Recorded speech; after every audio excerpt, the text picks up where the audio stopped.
Donc on va pouvoir démarrer donc effectivement le livre de Juges au chapitre 4. Et on va lire donc c'est une histoire qui concerne Déborah, la fameuse prophétesse Déborah, un roi d'Israël, son ennemi, et puis d'autres personnages qui vont intervenir dans l'histoire. On va voir qu'est-ce que cette histoire va nous apprendre de plus, quel message le Seigneur va nous laisser à travers cette histoire. Éternel notre Dieu, nous te bénissons pour ta parole. Seigneur, comme tu le sais, c'est l'esprit qui vivifie, la chair profite de rien. Alors merci. Merci de nous conduire, de nous instruire par ton esprit dans ce que tu veux dire à chacun de tes enfants ce matin. Ceux ici présents et ceux qui vont regarder plus tard. Nous les bénissons en ton nom. À toi soit la gloire au nom de Jésus. Amen. Amen. Alors on va commencer à partir du verset 1er. Je lis ceci. Et les fils d'Israël firent de nouveau ce qui est mauvais aux yeux de l'Éternel.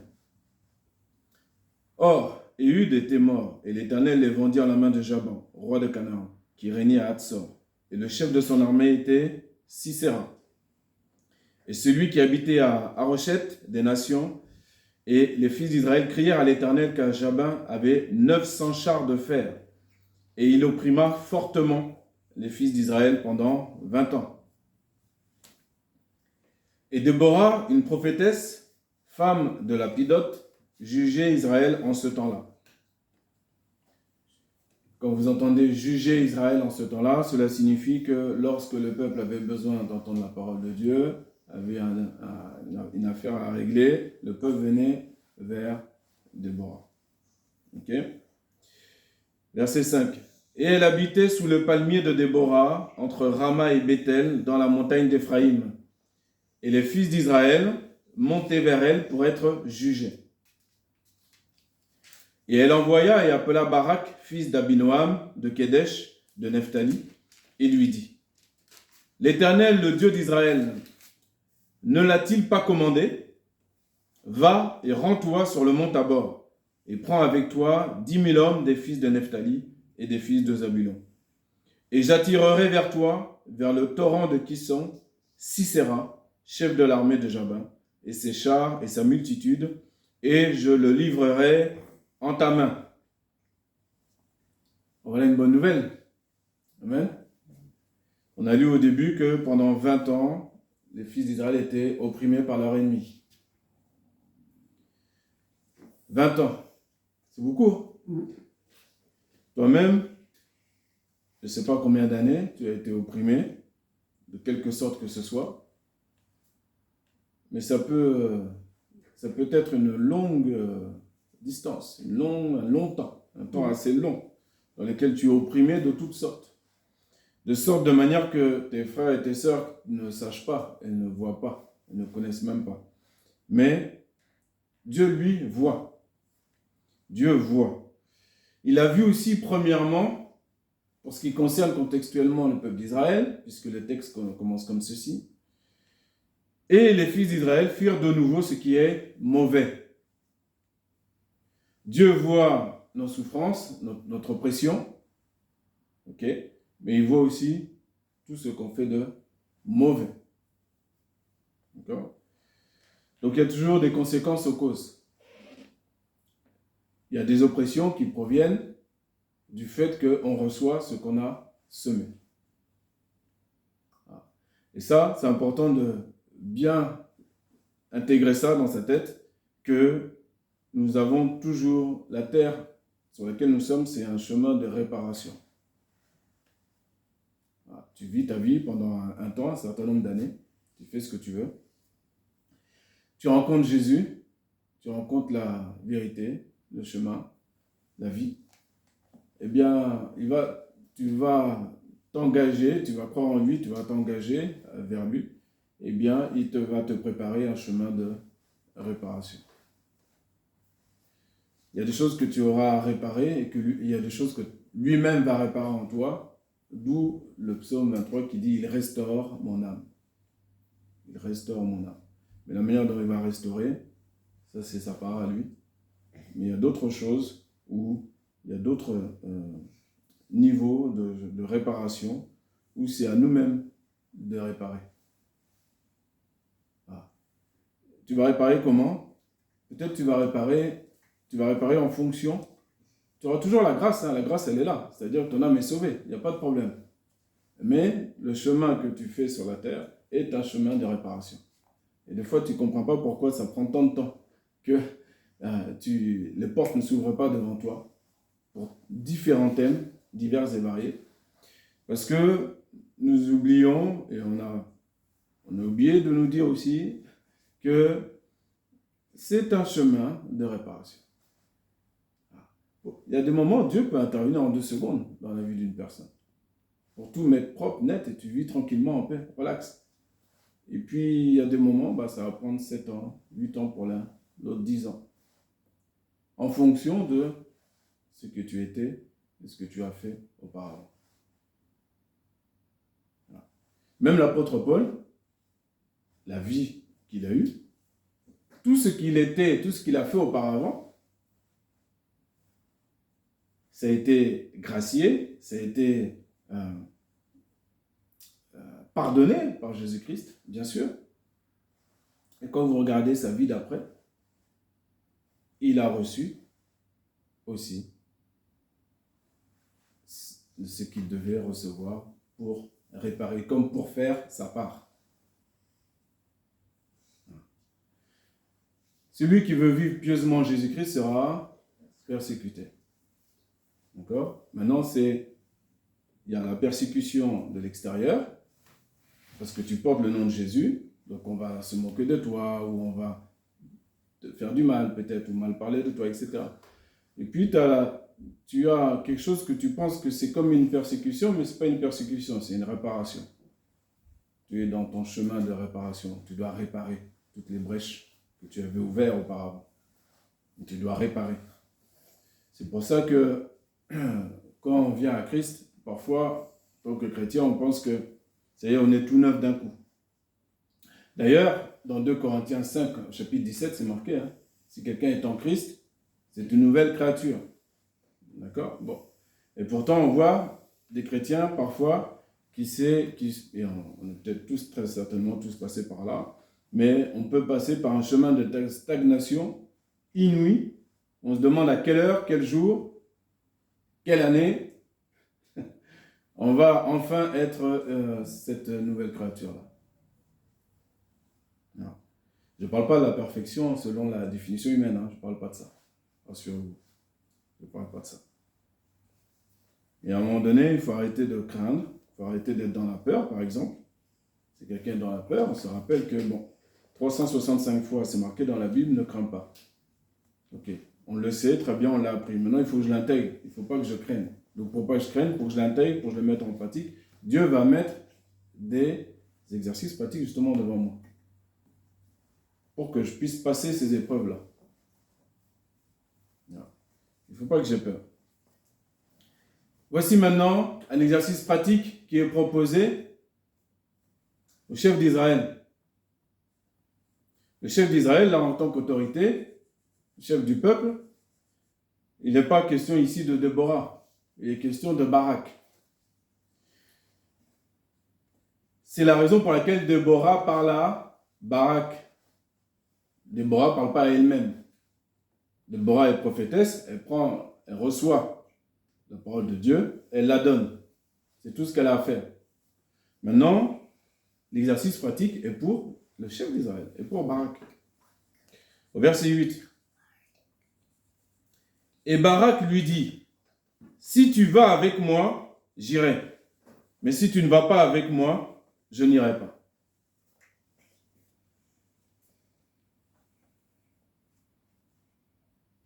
Vous avez entendu? Je vais donner un exemple pratique. Par exemple, tu vas vouloir que tu as quelqu'un qui est malade à l'hôpital ou chez lui et tu vas vouloir qu'il vienne, que ton pasteur vienne avec toi et pour que tu pries avec le malade. Quand tu démarres dans la foi, il n'y a pas de problème. Au bout d'un certain nombre d'années, toi-même, tu lèves la tête, tu vas, tu poses les mains et tu pries. Tu mets ta foi en action. D'accord? Barak, ce n'est pas un ignorant. Il n'est pas ignorant. Mais il a peur. Il a la crainte. Il a des questions, des inquiétudes. Donc il se dit, si la femme de Dieu, si la prophétesse vient avec moi, je le dis avec le mot d'aujourd'hui, bon, ce sera comme mon porte-bonheur. Au moins, je suis sûr que ça va réussir.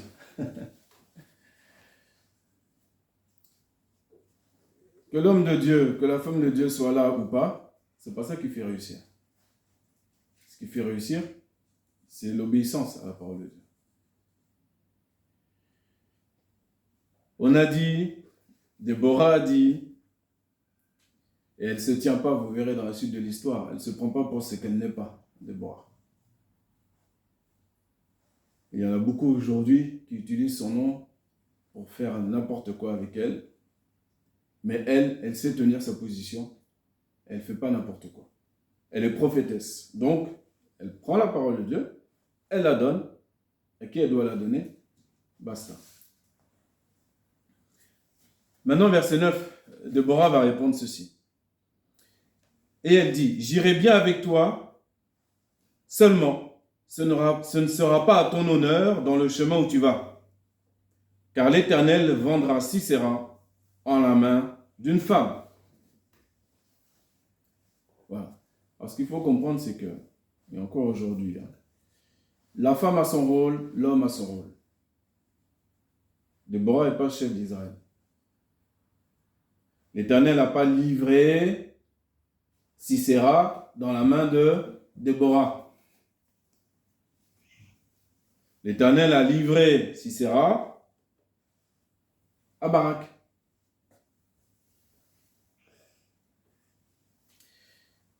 Et je le livrerai en ta main. Et il lui a donné toutes les précisions. Tu prends 10 000 hommes, tu vas sur le mont Tabor, tu ramènes les fils de Nephtali, Zabulon. Moi-même, je vais la tirer à toi et tu auras qu'à terminer le travail. Ce n'est pas assez précis. Donc des fois, Dieu il va te donner des choses, des directions précises, mais toi, tu vas être comme doutant, perpétuellement. Tu vas vouloir être comme l'histoire qui suit après, c'est Gédéon, mais il y a encore d'autres enseignements à tirer. Mais tu vas vouloir non pas une toison, mais 10. Tu vas vouloir plein de signes, plein de signes. Je rencontre des gens parfois comme ça qui veulent beaucoup de signes. Si Dieu, pour savoir si Dieu est avec eux, si Dieu ceci, si Dieu cela. Par exemple, quand Jésus dit, là où 2 ou 3 sont assemblés en mon nom, je suis au milieu d'eux. Eh bien, il y a plusieurs chrétiens, tant que ça ne tremble pas dans leur corps, tant que la température est au bon niveau, tant que la musique n'est pas bien montée, ils n'ont pas la sensation que Dieu est là. Ils n'ont pas la sensation que Jésus est là. Pourtant, ça fait un petit moment que Jésus était là et qu'il attend tout le monde. Que l'ange de l'église est là et il regarde ce qui se passe. Non, on t'a dit 2 ou 3. On t'a pas dit 20 000 ou 30 000. 2 ou 3. Alors,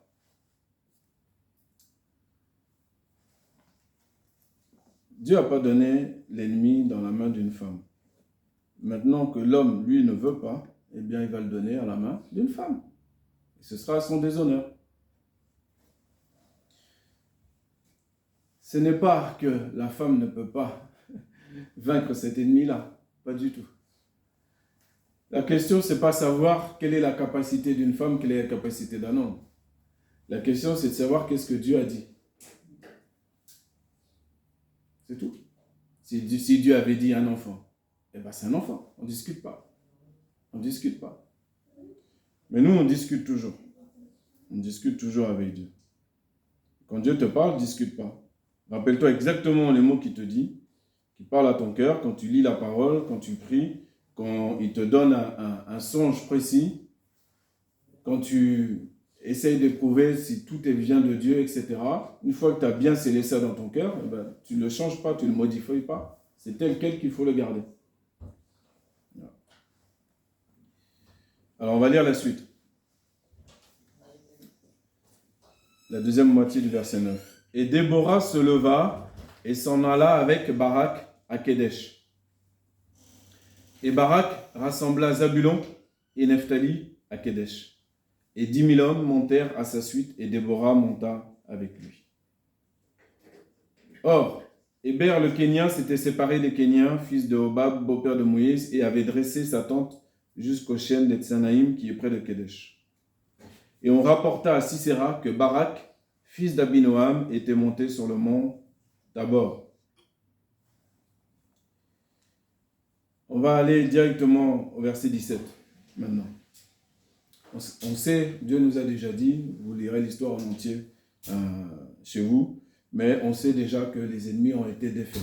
D'accord? Maintenant, il reste le chef, Sisera. C'est lui qui nous intéresse, puisque Dieu a dit qu'il était livré. Donc, on va voir si Dieu a dit la vérité. Verset 17. Et Sisera s'enfuit à pied vers la tente de Jaël, femme de Héber, le Kénien, car il y avait paix entre Jabin, roi de Hatzor, et la maison de Héber, le Kénien. Et Jaël sortit à la rencontre de Sisera et lui dit, « Retire-toi, mon Seigneur, retire-toi chez moi, ne crains point. » Et il se retira chez elle, dans la tente, et elle le couvrit d'une couverture. Il lui dit, « Je te prie, donne-moi un peu d'eau à boire, car j'ai soif. » Et elle ouvrit l'outre du lait, et lui donna à boire, et le couvrit.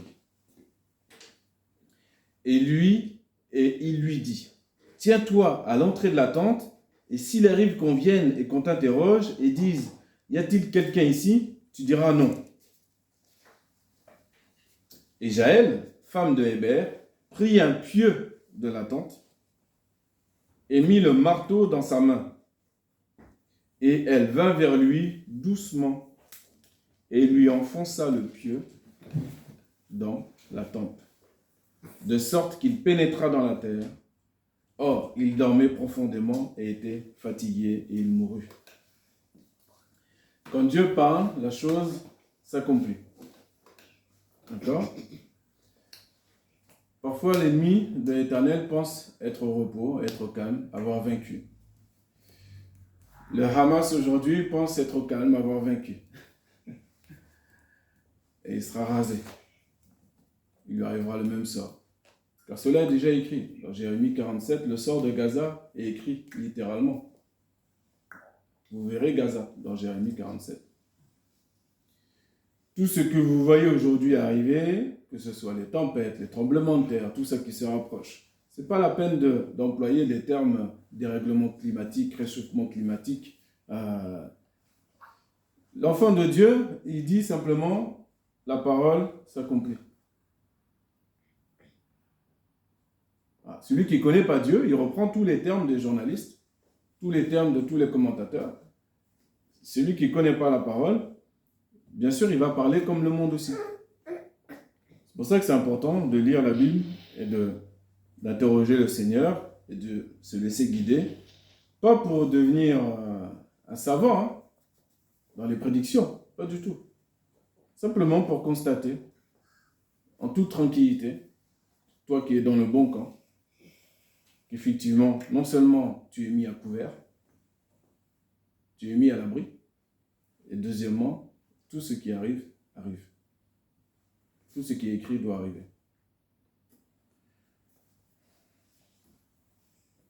Donc on a vu Jaël, cette petite femme. Vous savez ce que ça veut dire en hébreu, Jaël? Est-ce que vous vous rappelez? Est-ce qu'il y en a qui se rappellent? C'est une petite chèvre. Ah, c'est une petite chèvre qui a eu raison de l'ennemi d'Israël. Et lui se confiait, il avait des chars de fer, des chars de fer, on a lu tout à l'heure. Quand Dieu parle, personne ne peut lui résister. Il dormait profondément et était fatigué. Et voici Barak, il arrive après, verset 22, et voici Barak qui poursuivait Sisera et Jaël, sortit à sa rencontre.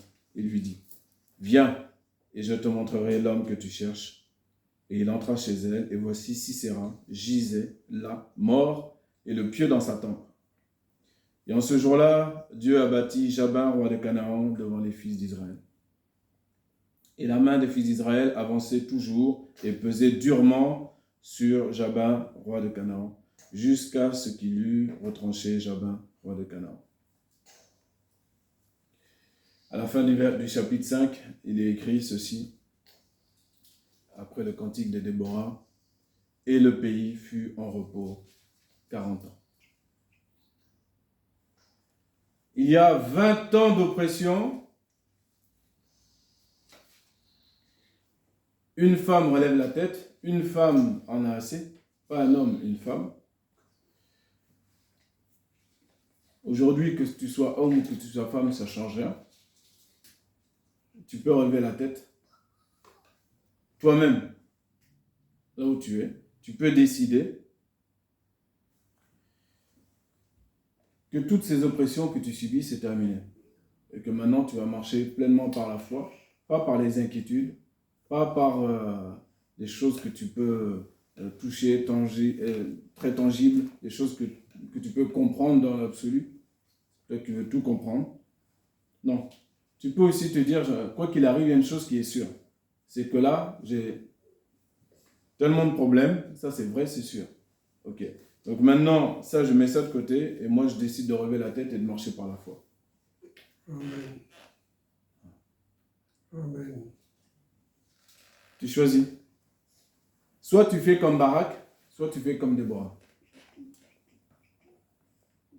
Mais non seulement le Seigneur veut mettre fin aux oppressions, mais il veut aussi te donner la gloire qui t'est due selon que tu es. Barak devait recevoir cette gloire-là. L'Éternel ne fait pas les choses à moitié. Non seulement il va te sortir des oppressions, selon que tu seras conduit comme Déborah, tu recevras aussi la gloire et tu auras un fruit aussi qui sera très conséquent. Tu seras béni au-delà de toutes tes espérances. Amen. Tu as été oppressé 20 ans, l'Éternel te donne 40 ans de repos. Le double. Il faut comprendre si ce n'est pas bien compris, c'est important de relire l'histoire chez vous. Le 4 et le 5. Le 5, c'est le cantique de Déborah. Mais j'ai été à la finalité directement pour expliquer cette notion de 20 ans d'oppression qui finissent par 40 ans de repos. Mais entre les deux, il faut qu'il y ait quelqu'un qui dise « j'en ai marre ». Ça suffit. Ces oppressions, c'est terminé. Mais maintenant, comment tu vas sortir de ces oppressions, de tous ces problèmes? C'est uniquement grâce à Jésus. Uniquement en marchant par la foi. Et ce n'est pas en t'appuyant sur tel homme de Dieu, telle sœur, tel frère, c'est en t'appuyant sur Dieu lui-même. Amen. Il y a des religions pour ça, pour s'appuyer sur les hommes. Il y en a un paquet. Prenez l'annuaire, vous choisissez celle qui vous convient. Mais la parole de Dieu, elle est pour chaque être vivant. Du plus petit jusqu'au plus grand. Individuellement, chacun peut mettre Dieu à l'épreuve. C'est ça qui fait la différence entre tel enfant de Dieu par rapport à tel enfant de Dieu.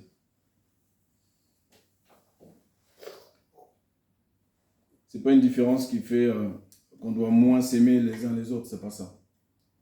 C'est simplement que il y a un moment donné, il faut que tu dises ça suffit. Voilà. Il faut que tu dises ça suffit, j'en ai marre d'avoir peur. Je prends souvent cet exemple par exemple de la peur. Je ne comprends pas.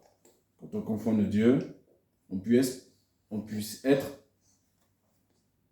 sans cesse dans la peur et dans la crainte.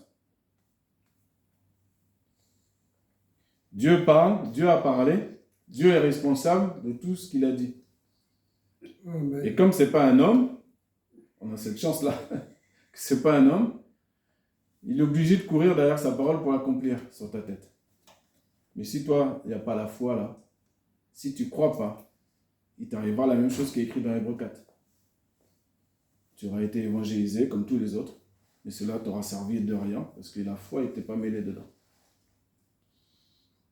C'est la foi qui fait en sorte que tu avances, que tu progresses, et que tu aies des victoires dans ta vie.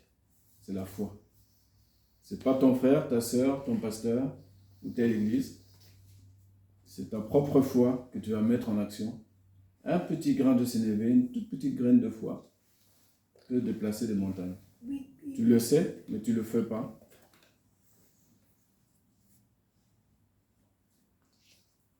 Et nous ici, c'est ce que nous devons rappeler en tout cas. Nous rappeler les uns les autres à chaque fois. Que le Père lui-même nous aime. Donc, si lui-même nous aime, qu'est-ce que tu veux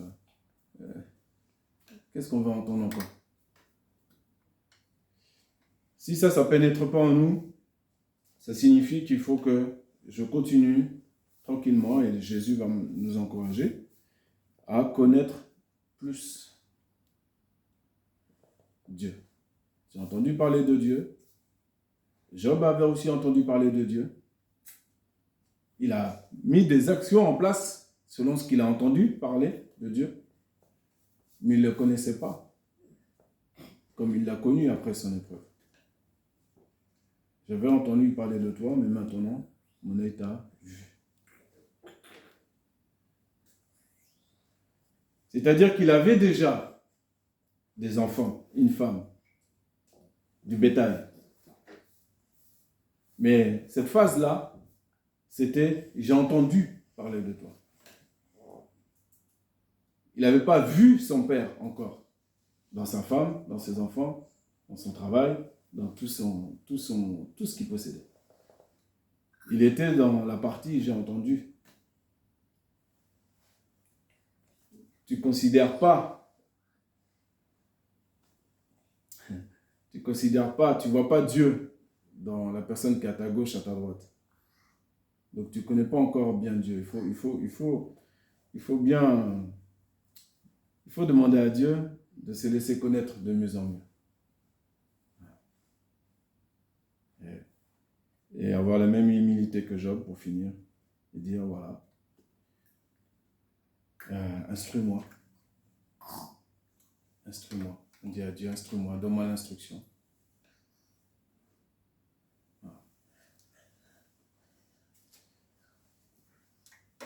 Que Dieu nous garde du doute de Barak.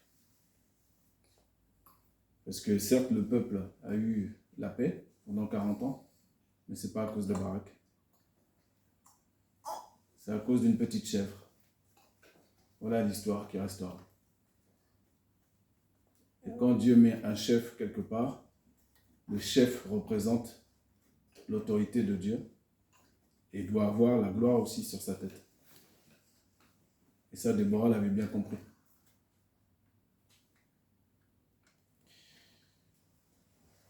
Que le Seigneur nous aide à bien comprendre vraiment comment il fonctionne.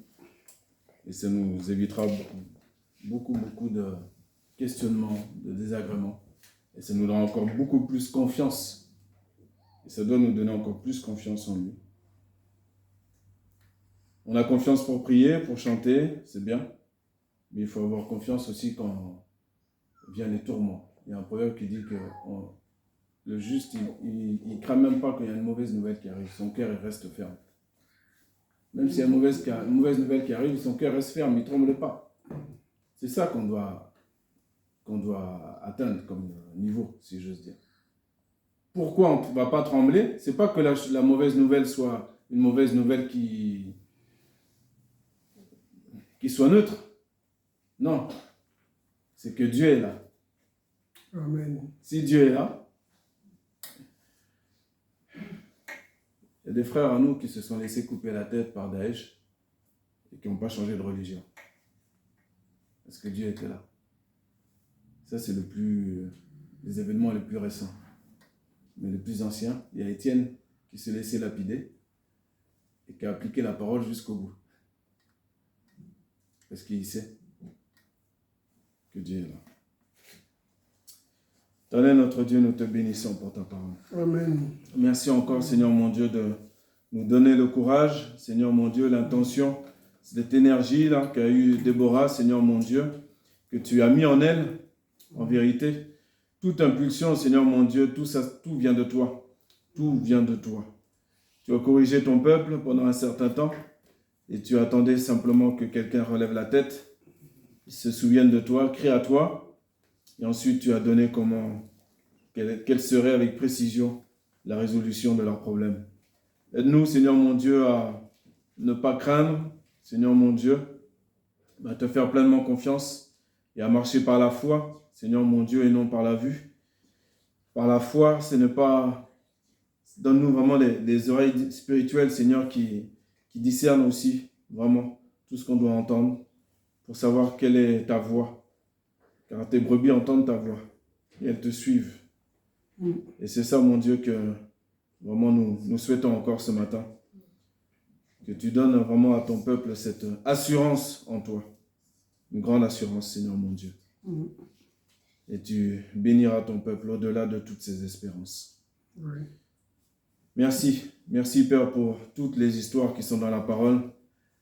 Elles ne sont pas là pour décorer, elles sont là pour retirer le nectar, un nectar, Seigneur, qui doit infuser en chacun de nous et mis en pratique.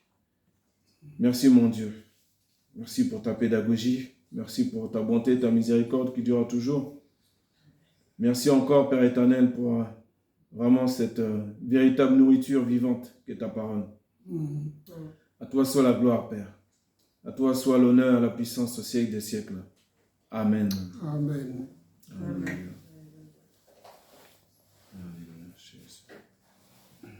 Je vais te louer, Seigneur.